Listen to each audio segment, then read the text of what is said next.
Morning बच्चों। आज हम आपके सामने पाठ 6 पढ़ाने जा रहे हैं। लघु कथाएं। लघु कथाएं वो होता है जो छोटी छोटी कहानियां होती हैं। बचपन में बच्चे कहानियां बहुत सुनना मांगते हैं। वो अपने दादा दादी से, नाना नानी से और जो बड़े भाई बहन होते हैं उससे छोटे छोटे कहानियां सुन के बहुत आनंद उठाते हैं। उसी कहानी के आधार पे हम आप लोग को कुछ बताने जा रहे हैं। भूमिका के बारे में थोड़ा सा आपको संक्षेप में बताने जा रहे हैं। जैसे कि नैतिक धर्म से गहरा संबंध है। किसी धर्म का पुस्तक में लिखा है कि यह सारा संसार ज्ञान की भावनाओं पर से चलता है। मतलब हर एक के धर्म में छोटी छोटी कहानियां जो है लिखी हुई है और ज्ञान से भरी हुई कहानियां है।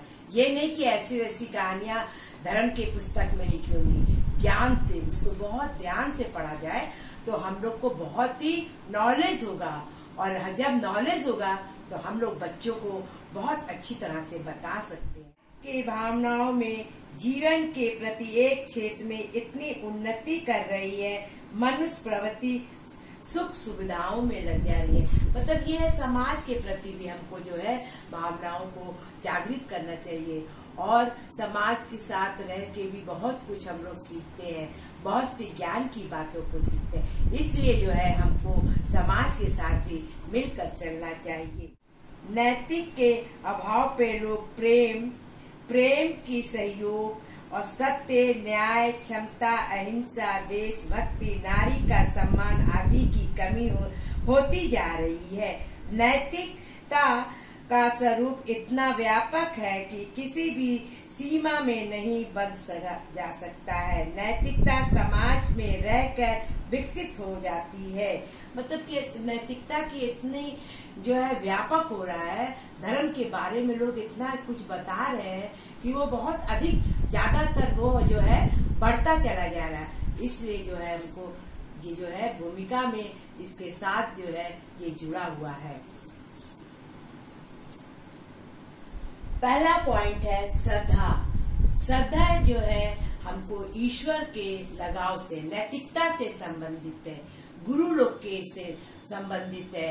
और इतना भाग दौड़ का जीवन हो गया है कि हम लोग को जो है बहुत सी परेशानियां आती है। ये सारी चीज के बारे में ईश्वर से हमारा लगाव ही नहीं हो पाता है। और आज के युग में हमको ईश्वर से कितना लगाव करना चाहिए कि हम नहीं समझ पाते हैं।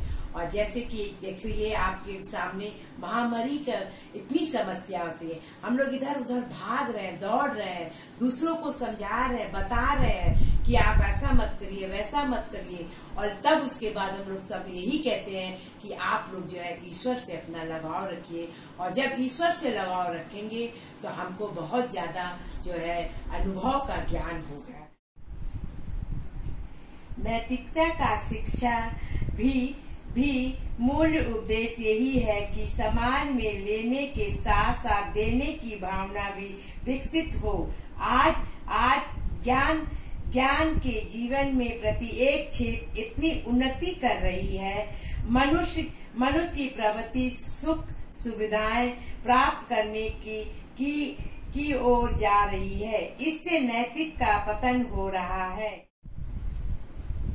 नैतिक शिक्षा से अधिक आवश्यक महत्वपूर्ण की जा रही है। नैतिक की संभावना लोगों से प्रेम, सहयोग, सत्य, न्याय, क्षमता, अहिंसा, देश प्रेमी, नारी का सम्मान आदि की कमी होती जा रही है।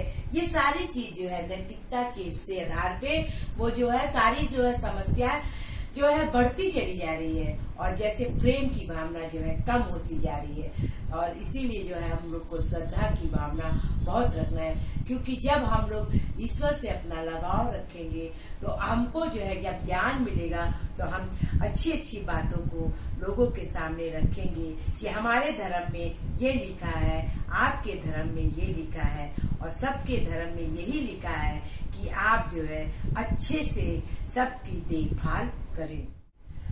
दूसरा पॉइंट आज्ञा पालन।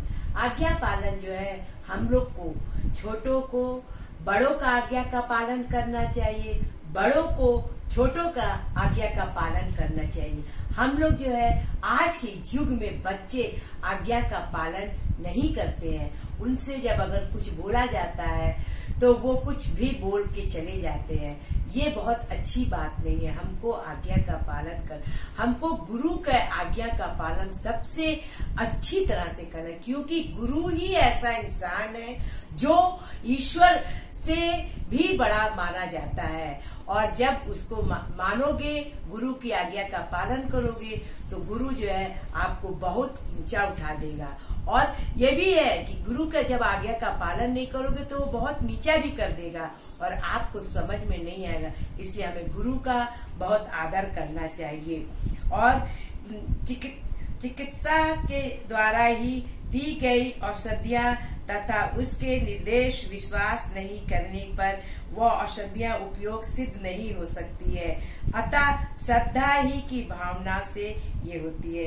क्या आज्ञा का पालन नहीं करते तो क्या होता है, डॉक्टर है और नर्से है, वो जो है क्या करती हैं, हमारा जो है फिर वो अच्छे से देख रेख नहीं करती हैं और फिर वो पता नहीं कौन सी क्या दवाई दे देंगी, हमें नहीं पता चलेगा। इसलिए हमको उनका भी बहुत आज्ञा का पालन करना चाहिए। और उसके बाद भारतीय सांस्कृतिक मितिक भक्ति गुरु भक्ति का बहुत महत्व है।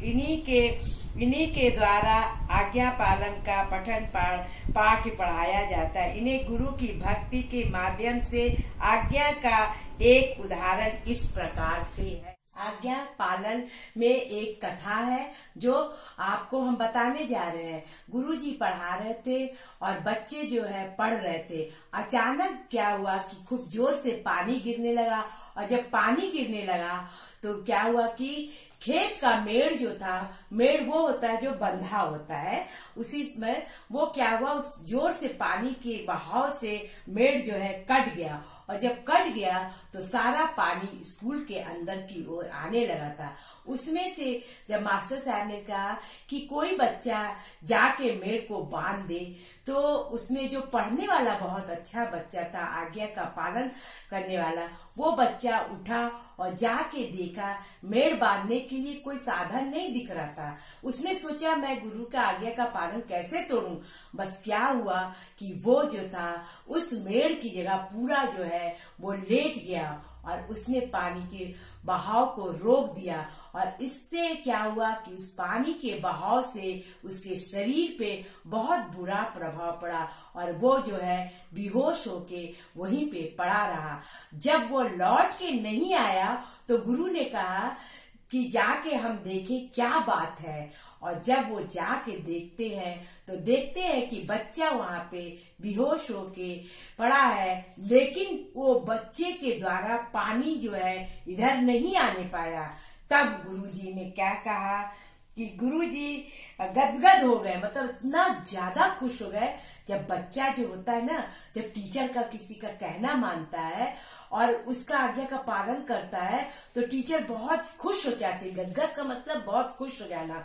और जब गदगद हो गए होकर बोले, बेटा तुम्हारी आज्ञा पर मुझे गर्व है। मतलब उन्होंने कहा कि मैं तुम्हारी आज्ञा पर मुझे गर्व है कि मैंने तुमको आज्ञा दिया और तुमने इतने कठिन आज्ञा का पालन किया और तुम सभी विद्यार्थियों में उत्तम हो। मतलब तुम सभी यहाँ पे जितने भी बच्चे हैं उसमें तुम सबसे श्रेष्ठ हो। और उसको ऊंची पदवी मिली और वो बच्चा बहुत खुश हुआ और अपने घर को लौट गया। तीसरा पॉइंट, त्याग।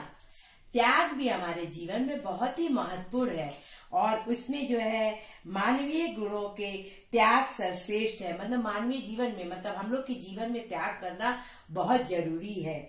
और अपने लिए जिए तो क्या जिए, अपने लिए जिए तो क्या जिए, और दूसरे के हित के लिए त्याग करना ही आत्म त्याग है। दूसरे के त्याग के लिए अगर हम लोग जो है दूसरे के त्याग के लिए जिए तो बहुत बड़ा जो है हम लोग को ईश्वर से जो है मतलब बहुत कुछ मिलने की संभावना रहती है। और क्योंकि अपने लिए तो इस संसार में सभी जीते और दूसरे के लिए त्याग करते हैं। मतलब अपने लिए तो सब लोग जीता है, अपने लिए तो सब कुछ करता है, अपने बारे में सब कुछ, लेकिन दूसरे के बारे के लिए नहीं सोचता है। आज की मतलब आज की समस्या जो हम लोग के देश में आ गई है इतनी, तो लोग अपने के लिए ज्यादा सोच रहे हैं कि लाओ हम जितना से जल्दी से ज्यादा हम भर ले तो हमारे लिए अच्छा है। लेकिन नहीं, आप थोड़ा सा निकल के देखिए तो आपको कितने लोग जो है परेशान दिख रहे। अपने लिए तो इस संसार में सभी चीजें और दूसरे के लिए त्याग करते हैं, वे अमर हो जाते हैं। त्याग पुरुष इसी संसार में रहते हैं। और ऐसा है, इसमें भी एक छोटी सी लघु कथाएं हैं और इसमें जो दो महिलाएं आपस में जो है कैसे झगड़ा करती हैं। एक बच्चा एक महिला की थे, दूसरे उसके पास कोई बच्चा नहीं था। उसने देखा और वो क्या किए, उस बच्चे को उठा ली और लेके चलने लगी। और जब चलने लगी तो उसकी अपनी माँ जो है वो कहने लगी, क्यों मेरे बच्चे को क्यों उठा के ले जा रही हो। तो उसने कहा, नहीं तुम्हारा बच्चा तो नहीं है, ये मेरा बच्चा है। और वो जो है बिल्कुल परेशान हो गई कि मैं क्या करूं, मेरा बच्चा कैसे मिलेगा। उसने तुरंत उसको राजा के पास ले गई और राजा से कहा कि ऐसी सी बात है और ये मेरे बच्चे को लेके जा रही है। तो राजा ने कहा, ठीक है, तुम इतनी परेशान हो, तुम रुको, अभी मैं तुम्हारा न्याय करता हूँ। उन्होंने दरबारियों को बुलाया और दरबारियों से कहा, एक तलवार भी लेते आना। और उस बच्चे को गोदी में ले लिया और उसने कहा, तलवार दो। और तलवार दे के कहा कि इस बच्चे का मैं 2 भाग कर दे रहा हूँ, एक तुम ले लो, एक हम ले लें। उसने जो उसकी अपनी असली माँ थी, उसने कहा, नहीं, ये बच्चा उसी को दे दिए और ये दे दीजिए, उसी के पास मरिए, मैं संतुष्ट कर लूंगी। तब राजा ने कहा कि तुम जो है बच्चा तुम्हारा नहीं है, इसका बच्चा है और तुम इसी समय इसको तुरंत जो है बच्चे को वापस करो। और उसने उस बच्चे को लेके और उसको दे दिया। सत्य पे कबीरदास जी एक दोहा लिखे हैं, जैसे साँच बराबर तप नहीं, झूठ बराबर पाप, जाके हृदय साँच है, ताके हृदय आप। इस जगत से सत्य के मार्ग पर चलने से बड़ा कोई भी तप नहीं है और ना ही झूठ बोलने से बड़ा कोई पाप है, क्योंकि जिसके हृदय में सत्य का निवास होता है और इसके हृदय में परमेश्वर का वास होता है। ये जो है इसके सत्य के बारे में कबीरदास जी ने बताया है। और हम लोग को जो है हमेशा सत्य ही बोलना चाहिए, क्योंकि हमको जो है सत्य बोलने से बहुत चीजों का लाभ होता है। 5वां पॉइंट, प्रेम भी हमारे जीवन में बहुत ही महत्वपूर्ण रखता है। बिना प्रेम के कोई भी कार्य नहीं होता है। हम लोग अगर छोटी छोटी बातों पे झगड़ा लड़ाई कर लेंगे और प्रेम नहीं रखेंगे तो प्रेम जो है हमसे फिर क्या होता है, दूरी बनाने लगती है। और जब दूरी बनाने लगती है तो कोई लोग मुंह फुलाते हैं। जैसे बच्चे ही है, क्या होता है, माँ बाप अगर किसी बात के लिए बोल देते हैं तो बच्चे गुस्सा हो जाते हैं और गुस्सा होके वो अपने कमरे में चले जाते हैं और फिर 1 से 2 दिन, 2 से 3 दिन, 3 से 4 दिन। लेकिन उनसे पूछिए, उनके माँ बापों से पूछिए कि वो कितना परेशान हो जाते हैं कि मेरा बच्चा बोल नहीं रहा है, मेरा बच्चा अच्छे से खा नहीं रहा है। इसी प्रकार से इसमें भी कथा है कि एक बार एक औरत जो थी अपने पति के साथ जंगल में लकड़ी काटने के लिए उसके पीछे पीछे जा रही थी और लकड़ी काटने के लिए उसका पति पेड़ के ऊपर चढ़ गया और काटते काटते अचानक उसके सर में बहुत तेजों से दर्द होने लगा। और जब दर्द होने लगा तो वो क्या हुआ, नीचे उतरने के बाद वो क्या हुआ, मर गया। उसके पति जब मर गए और फिर उसके बाद यमराज आके उसके पति को ले जाने लगे, उसने उनके पीछे पीछे चलने लगी और कहने लगी, मेरे पति को आप वापस दे दीजिए, मेरे पति को वापस दे दीजिए। और वो कहती रही और जब ये सुनते सुनते थक गए कि वो इतना अपने पति से इतना ज्यादा प्रेम करती है, तो उसने क्या किया, उन्होंने क्या किया, उसके पति का प्राण वापस कर दिया और वो अपना पति को लेके वापस अपने घर की ओर आई और सबको ये बात बताई और बहुत खुश हुई और बहुत आनंदित हुई। और आप लोग को ये कथाएं सुन के बहुत ही अच्छा लगता होगा। आप लोग छोटी छोटी कथाओं को सुनिए और इस छुट्टियों में आप लोग से निवेदन है कि आप लोग अपनी मम्मी से कभी गुस्सा मत होइएगा, उनका पूरा सहयोग करिए, क्योंकि लोग बहुत टेंशन में है। अगर मान लीजिए गुस्सा होंगे तो मम्मी लोग को कोई परेशानी होगी तो आप लोग को फिर जो है सोचना पड़ जाए। इसलिए बहुत प्यार के साथ मम्मी का हाथ बटाइए, उनका सहयोग दीजिए और जरूर अपने लैंग्वेज में लिखिएगा और जब आएंगे तो हम आप लोग का जरूर देखेंगे।